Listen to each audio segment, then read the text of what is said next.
윤 씨는 평범한 집안에서 자랐습니다. 부모님은 성실한 분들이었고 남에게 피해 주지 않으려 자기 책임을 다하시는 분들이었죠. 윤 씨도 부모님의 영향으로 눈에 띄지 않지만 속 깊은 성격을 가진 사람이 되었습니다.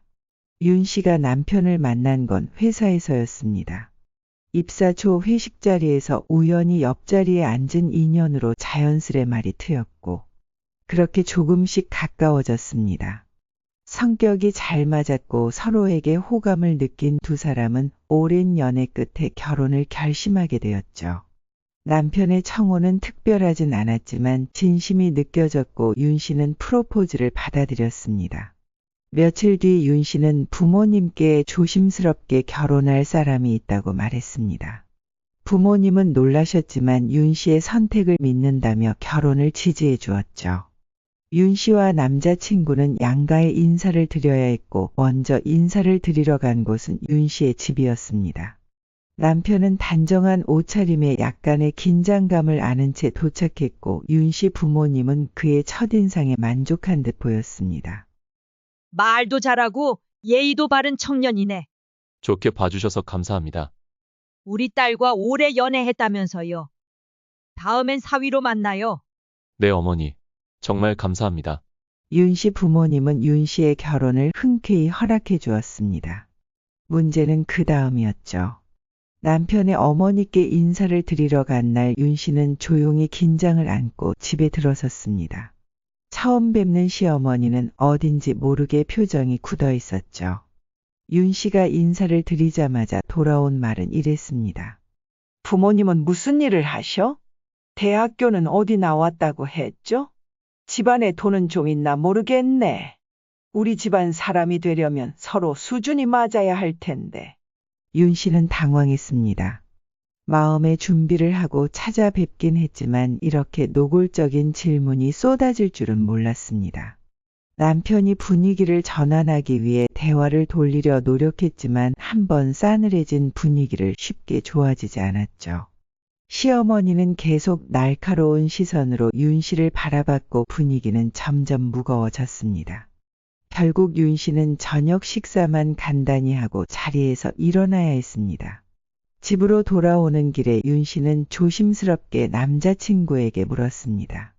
저기나 뭐 하나만 물어봐도 돼? 응, 뭐든 말해봐. 혹시 너희 어머님 우리 결혼 반대하시는 거야? 반대까지는 아니야. 근데 솔직히 말하면 결혼을 좋아하시는 건 아닌 것 같아. 처음부터 질문이 노골적이셔서 조금 놀랐어. 미안해. 나도 어머니가 그런 질문을 하실 거라고는 생각 못했어. 분위기 바꿔보려고 했는데 잘 안 되더라. 그래도 옆에서 계속 나 챙겨줘서 고마워. 없었으면 울었을지도 몰라. 어머니 문제는 내가 잘 해결해 볼게. 조금만 믿고 기다려줘. 우리 둘 사이만 흔들리지 않으면 문제 없을 거야. 나도 노력할게.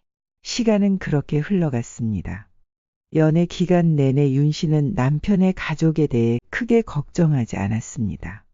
남편은 따뜻했고 책임감 있는 사람이었으며 남편의 가족도 자신을 무리 없이 받아줄 거라 믿고 있었죠. 하지만 첫 만남 이후 남자친구는 잘 해결한다고 했지만 윤 씨는 걱정이 되었습니다.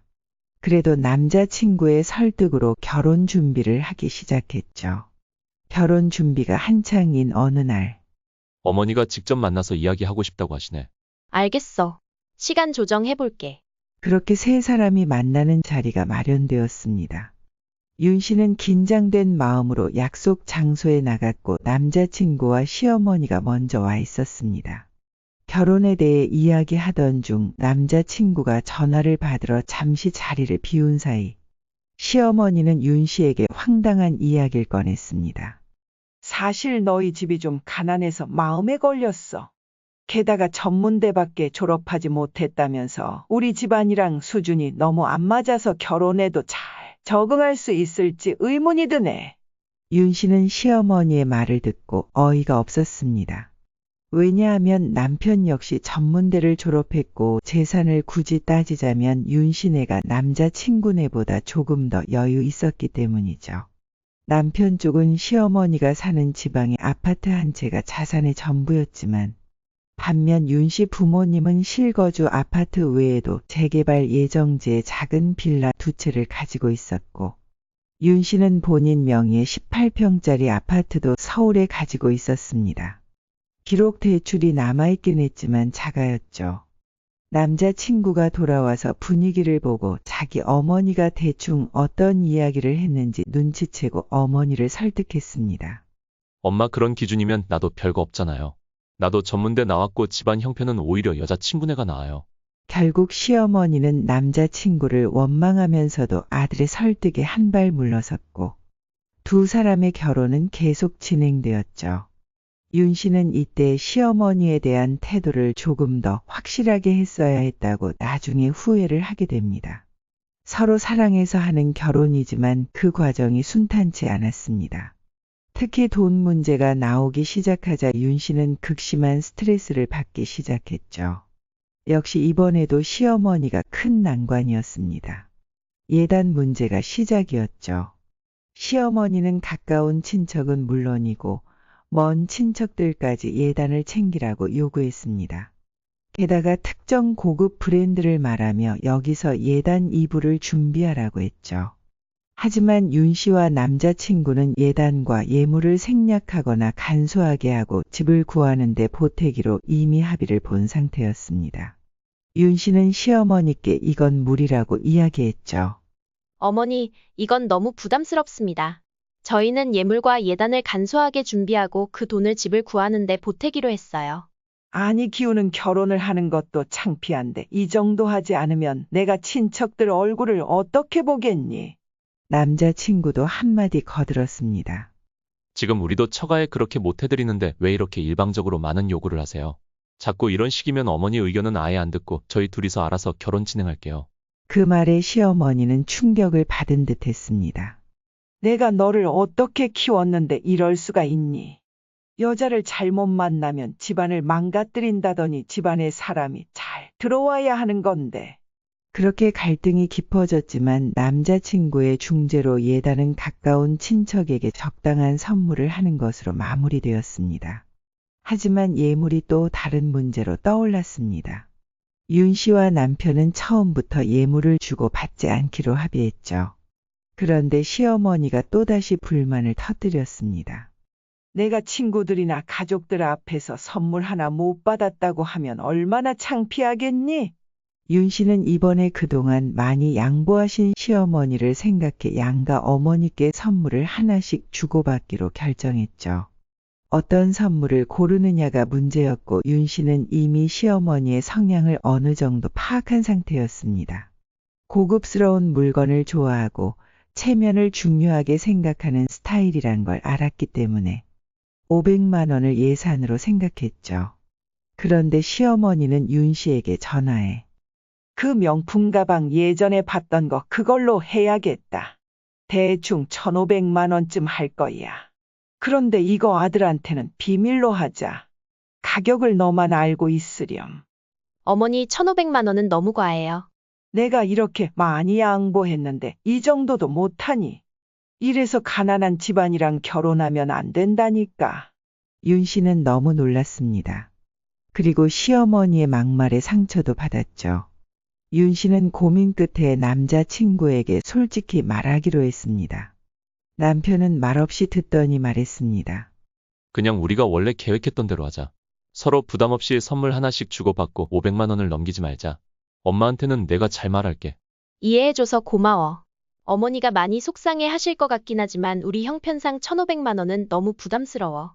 결혼 과정에서 문제가 계속 생기자 시어머니가 했던 말들은 윤 씨의 부모님도 자연스레 알게 되었습니다. 우린 귀하게 키운 딸을 보내는 건데 그런 대접을 받고 있다니 마음이 안 좋구나. 윤 씨 부모님도 서운함을 감추지 못했습니다. 양가 감정이 조금씩 틀어지기 시작할 때쯤 윤 씨와 남자친구를 서로의 집을 수차례 오가며 중재에 나섰습니다. 설득하고 오해를 풀고 감정을 다독이기를 반복했죠. 그렇게 많은 다툼과 눈물 끝에 두 사람은 결혼에 골인했습니다. 결혼 정말 쉽지 않다. 우리가 서로에 대한 믿음이 없었다면 여기까지 올 수 없었을 거야. 윤 씨는 결혼은 둘만의 일이 아니라는 말을 몸소 겪으며 남편과 결혼을 할 수 있었습니다. 결혼 후 윤 씨는 시어머니의 지난 이야기를 들을 수 있었습니다. 시어머니의 삶에 대해 듣다 보니 시어머니의 날 선 말투와 까칠한 태도, 그리고 윤 씨에게 했던 말들이 조금은 이해가 되었죠. 시어머니는 가난한 집안의 장녀로 태어나 어린 시절 학교보다는 시장에서 보내는 시간이 더 많았다고 합니다. 초등학교도 제대로 마치지 못하고 5이나 되는 동생들의 뒷바라지를 하느라 손에 물 마를 날이 없었죠. 매일같이 새벽장에 나가고 돌아오면 동생들 밥 챙기고 빨래하고, 그렇게 시어머니의 꽃다운 시절이 스르르 사라져 버렸습니다. 나이찬 시어머니는 시아버지를 만나 결혼했는데 시아버지는 이제 막 사업을 시작한 사람이었고, 돈이 많지는 않았지만 의욕이 넘쳤다고 합니다. 시아버지가 하던 사업은 한국 경제가 성장하던 시기와 맞물려 상상 이상으로 커졌고, 성북동에 집을 사고 운전기사를 둘 정도로 부유해졌죠. 시어머니의 동생들에게도 경제적으로 많이 도움을 줄 수 있게 되었습니다. 하지만 사업을 하다 보면 위기는 찾아오는 법이었고, 회사가 커지자 이것저것 복잡한 일도 많이 생기기 시작했습니다. 믿었던 사람이 회사 돈을 빼돌리는 바람에 큰 손해를 입었고 불안정해진 경영 속에서 어찌어찌 버티던 중 IMF 외환위기가 터지면서 결국 시아버지의 회사는 부도가 났습니다. 그 많던 돈이 갑자기 사라지니 시어머니는 현실을 인정할 수 없어 자주 우울해했고, 시아버지와도 하루가 멀다 하고 다퉜다고 합니다. 그런 가운데서도 시아버지는 묵묵히 일하며 빚을 갚아나갔고, 시아버지가 돌아가시기 전까지도 일을 놓지 않아 결국 모든 빚을 정리해 가족들에게 부담을 남기지 않으셨다고 했죠. 시아버지가 사고로 세상을 떠난 뒤 시어머니는 보험금과 연금으로 살아갈 수 있었지만, 시어머니 마음 한켠엔 과거 성북동 사모님이 항상 존재했습니다. 시어머니의 이야기를 듣자 윤 씨는 시어머니가 자신에게 했던 말이 떠올랐습니다. 우리 집안에 들어오려면 재산이 더 있어야 하지 않겠어? 그 말이 단순한 오만이 아니라 잃어버린 삶에 대한 아픔 미련이라는 걸 이제야 이해할 수 있었죠. 하지만 이해와 용서는 또 다른 일이었습니다. 시어머니는 여전히 윤 씨를 호의적으로 대하지 않았고 윤 씨와 윤 씨의 집안에 대해 막말도 서슴지 않고 했죠. 시어머니가 과거에 아픔이 있다고 해도 남에게 상처를 주는 것이 용서되는 것은 아니었습니다. 윤 씨는 시어머니의 상처는 이해하되 자신에게 주는 상처에 대해선 분명한 선을 긋기로 결심했죠. 결혼 초 윤 씨는 안정적이고 재미있는 생활을 기대하고 있었습니다. 일을 끝내고 집에 돌아오면 둘이서 맛있는 저녁도 먹고 주말이면 함께 장을 보고 집안 일도 나누는 삶을 꿈꿨죠. 남편은 다정한 사람으로 꿈꾸던 신혼생활을 하고 있었는데 평온한 생활이 조금씩 흔들리기 시작했습니다. 원래 시어머니는 서울에 올라오는 것을 그리 좋아하지 않았기 때문에 남편이 혼자 서울에 살 때도 시골집이 편하고 공기도 좋고 아는 사람도 많다며 남편이 사는 집도 잘 오지 않았습니다. 그런데 윤 씨와 결혼하고 나서부터는 계속 서울에 살고 싶다는 말을 했습니다. 아무래도 늙으니까 자꾸 아들 얼굴이 보고 싶어지네. 이참에 서울로 갈까 싶다. 처음엔 그냥 말뿐인 줄 알았습니다. 그런데 믿었던 남편이 윤 씨에게 아무 말도 없이 전세 대출까지 받아 같은 아파트 단지의 어머니 전세집을 구해줬습니다. 윤 씨는 상의도 없이 남편이 벌인 일에 충격을 받았죠. 당신 나랑 상의도 없이 그렇게 큰 결정을 하면 어떡해? 대출까지 받았다며 어떻게 그럴 수 있어? 당신한테 말하면 복잡해질 것 같아서 그랬어. 전세금 대출이니까 내가 이자만 잘 내면 큰 손해는 없을 거야. 나는 단순히 돈 문제를 말하는 게 아니야. 어쩌겠어. 엄마가 그렇게 서울에 오고 싶다고 하시는데 우리랑 같이 사는 건 당신도 싫잖아. 그래서 내가 집 구해드린 거야. 정말 말이 안 통한다. 윤 씨는 남편에게 많은 실망을 했지만 이미 어머니는 서울에 올 준비를 마쳤기 때문에 상황은 돌이킬 수 없게 되었습니다. 처음엔 적당히 거리 두며 살면 되겠더니 생각했는데 시어머니는 하루가 멀다 하고 윤 씨의 집에 드나들었습니다. 매일 저녁 퇴근 시간에 맞춰 윤 씨네 집에 왔고 거실 소파에 앉아 남편과 TV를 보며 웃고 떠드는 동안 퇴근한 윤 씨는 피곤한 몸을 이끌고 부엌에서 밥을 차려야 했죠. 윤 씨의 표정이 좋지 않으면 남편이 조심스레 설거지라도 도우려 했지만 그럴 때마다 시어머니는 남자가 부엌일 하는 거 아니다. 남들이 알면 집안 망신이야. 남편은 시어머니의 한마디에 슬그머니 일에서 손을 뗐습니다. 결혼 후 서로 나누어서 하던 집안일이 어느 순간부터 전부 윤 씨의 일이 되어버렸죠. 시간이 지나 황당한 일이 생겼습니다. 어느 날 윤 씨가 외출했다 집에 돌아오니 시어머니가 집안에 있었죠. 현관 비밀번호를 남편에게 슬쩍 물어 알아내셨던 겁니다. 아무도 없는 집에서 시어머니는 집안을 둘러보며 장과 서랍을 열어서 감시를 했고 윤 씨가 새로 산 원피스를 보곤 이 비싼 옷은 뭐냐? 나한테 사치스럽다고 하더니 남편 등골을 빼먹을 일 있니? 어머니 그건 제 월급으로 산 옷이에요. 시어머니의 불식 업문과 독박 집안 일을 한 지 6개월이 넘어가자 윤 씨는 더는 참을 수 없었습니다. 어머니 이제 우리 집에 오시지 못하게 해줘. 집에 아무도 없는데 들어와서 뒤지시는 것도 너무 불편하고 일하고 와서 힘든데 매일 저녁에다 바치는 것도 못하겠어. 아무리 그래도 우리 엄마야. 남도 아니고 너무한 거 아니야? 남편은 결혼 전과 다르게 계속 시어머니 편을 들었습니다. 하지만 윤 씨의 인내심은 바닥이 났고 더는 물러설 수 없었죠. 그럼 앞으로 당신이 어머니 집으로 가서 저녁을 먹어. 난 이 생활 못하겠으니까. 그날 이후 윤 씨는 현관 비밀번호를 바꾸었고 시어머니의 전화도 받지 않았습니다. 시어머니가 집에 찾아와도 인사만 꾸벅하고 방으로 들어가 할 일을 했죠. 물론 밥도 차리지 않았습니다. 집안의 분위기는 점점 싸늘해져 갔고 시어머니도 윤 씨의 눈치가 보였는지 전처럼 트집을 잡지 않았죠.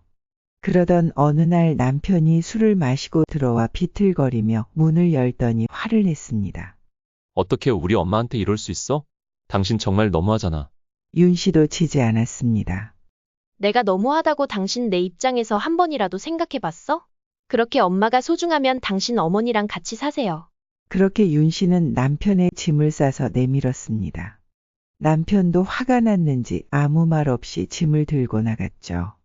그날 밤 윤 씨는 잠들지 못했습니다. 텅 빈 거실에 멍하니 앉아 있었죠. 행복할 줄 알았던 결혼 생활이 끝날 수도 있다는 생각에 마음이 요동쳤습니다. 그렇게 윤 씨 부부는 시어머니 문제로 별거에 들어갔습니다. 윤 씨는 이번에 물러서면 평생 시어머니의 잔소리를 들으며 온갖 집안 일을 하고 살아야 할 수도 있다는 생각이 들었죠. 그런 삶은 절대 견딜 수 없었기에 윤 씨는 마음을 독하게 먹었습니다. 이번 기회에 관계가 정리되지 않는다면 이혼까지도 고려하겠다고 마음을 다잡았죠. 남편에게도 단호하게 말했습니다. 나는 예전으로 돌아갈 생각 없어. 그러니 시어머니와 이야기 잘하고 잘 생각해봐. 최후 통첩이었습니다. 혼자 남겨진 윤 씨는 많이 외로웠습니다. 결혼한 지 몇 년 되지도 않았는데 이혼할 수도 있다고 생각하니 가슴이 답답했죠. 이혼녀가 된다는 생각에 무서웠고 가족들의 반응도 걱정이 되었습니다. 윤 씨는 남편과 같은 회사에서 일을 하기 때문에 회사 사람들의 시선도 생각하지 않을 수 없었죠.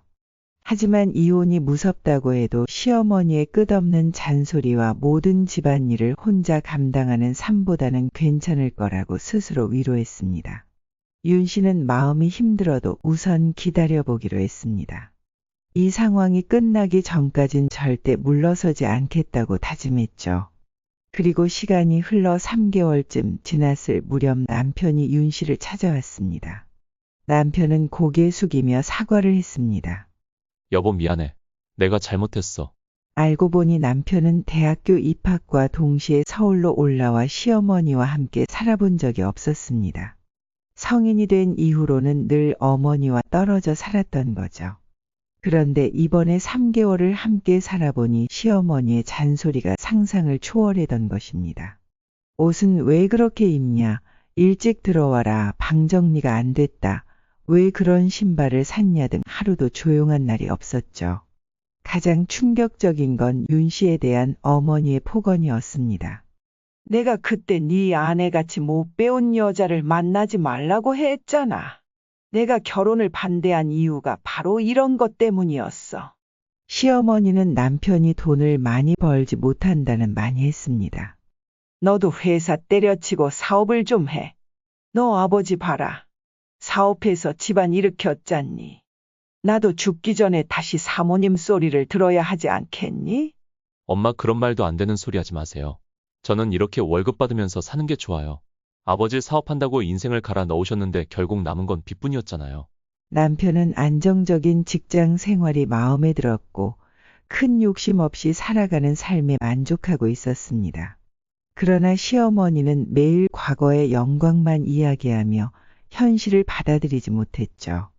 더더욱 윤 씨에게 하던 잔소리가 사라지자 그 대상이 고스란히 남편에게 향했고 남편은 결국 3개월 만에 항복했습니다. 남편은 시어머니를 단호하게 말했습니다. 엄마 이제 우리 집에 아무도 없을 때 오지 마세요. 그리고 매일 저녁도 같이 먹을 수 없어요. 결혼해서 독립했는데 각자의 삶을 살다가 가끔씩 만나는 게 가장 좋은 것 같아요. 남편의 말에 시어머니는 충격을 받았는지 한동안 말이 없었습니다. 결국 며칠 후 시어머니는 시골로 내려간다고 했죠. 친구도 없는 서울에서 너희랑 매일 만나지도 못하면 너무 외롭다. 그냥 다시 내려가야겠어. 다행히 시골집은 비워놓은 상태였기에 이사는 빠르게 이루어졌고 윤 씨 부부는 다시 일상을 되찾았습니다. 남편은 거듭 윤 씨에게 진심으로 사과했습니다. 미안해. 우리 엄마가 그렇게 심한 줄 몰랐어. 내가 얼마나 힘들었지 상상도 되지 않는다. 윤 씨도 마음이 편하지만은 않았습니다. 나도 어머니께 너무 차갑게 굴었던 것 같아. 앞으로 자주 전화도 드리고 종종 찾아뵙자. 그렇게 서로 조금씩 마음을 열었습니다. 시어머니도 이번 일을 계기로 윤 씨에게 막말을 하거나 과하게 잔소리를 하는 일이 줄어들었습니다. 여전히 가끔씩 선을 넘는 일이 있었지만 윤 씨는 시어머니를 이해하려 했고 시어머니도 막말을 삼가려 했었죠. 그렇게 두 사람은 조심스럽게 균형을 찾아가고 있었습니다. 윤 씨는 생각했습니다. 자기 집안이 대단한 집이라고 착각하며 과거의 영광에 갇혀 살던 시어머니 때문에 참 많은 상처를 받았지. 하지만 이제 조금씩 서로를 이해하고 진짜 가족이 되어가는 것 같아. 완벽하지 않았지만 서로를 조금씩 알아가는 그 과정이야말로 진짜 가족이 되는 길임을 윤 씨는 깨닫고 있었습니다.